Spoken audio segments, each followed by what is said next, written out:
So somebody loaned me this book the other day, and I haven't looked at it. I read the inside jacket. Sterling is a small, ordinary New Hampshire town where nothing ever happens until the day its complacency is shattered by a shocking act of violence. In the aftermath, the town's residents must not only seek justice in order to begin healing, but also come to terms with the role they played in the tragedy. For them, the lines between truth and fiction, right and wrong, insider and outsider, have been obscured forever.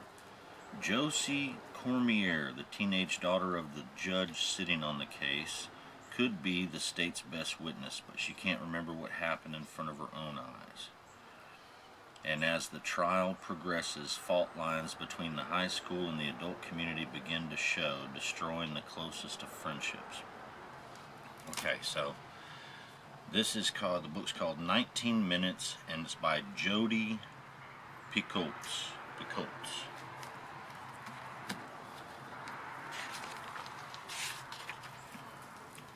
A Tree of Books. It's a novel. Fiction. Copyright 2007 by Jodi Picoult. A Tree of Books. 1230 Avenue of the Americas, New York, New York, 10020. In case you're interested. And I'm pretty sure that's her. And it says fiction here. Alright, now I've not read this book. I've not read anything in it. So this is going to be like, well, I mean, I read the jacket thing. I didn't even read the back part of the jacket. Alright, here we go. Eeny, meeny, miny, moe. Let's start reading here. High school. The newest front line for the battle, the cover read, and there was a still image of Sterling High from a chopper. Kids still streaming out of all the building's offices.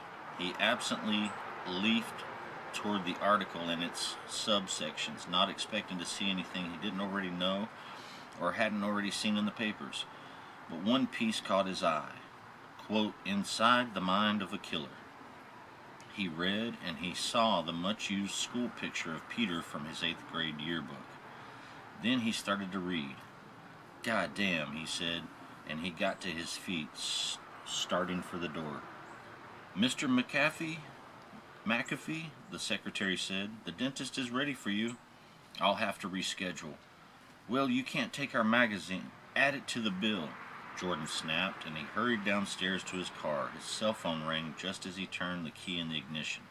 He completely expected it to be Diana Levin, gloating over her good fortune, but instead it was Selena. Okay, so I don't really know the context here. Well, here it says up earlier, the magazines in Jordan's dentist's office had the shelf life of plutonium. They were so old that the celebrity bride on the cover now had 2 babies named for biblical characters or pieces of fruit, that the president listed as man of the year had already left the office. To that end, when he stumbled upon the latest issue of Time while awaiting his appointment for filing, Jordan felt like he'd hit the mother lode. Alright, so anyway, I don't really know the whole context of that, but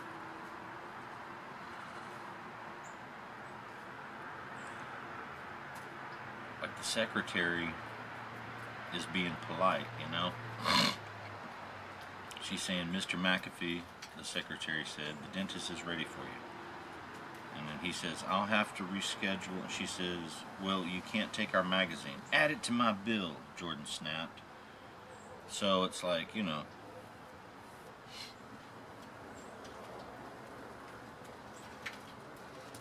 that's not right. I mean, you shouldn't treat secretaries that way. It's like, you know, no matter how important it is to you, you can always say, "Please add it to my bill." Like, let's say you're in a hurry, you know. Please add it to my bill. Please, I need this. Please, you know, just whatever. But you don't have to just snap. Okay, let's try another little thing here.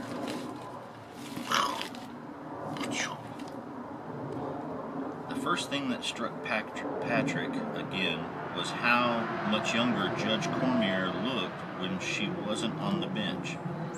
She answered the door in jeans and a ponytail, wiping her hands on a dish towel. Josie stood just behind her, her face washed by the same vacant stare he'd seen a dozen times over. Now, in other victims he'd interviewed.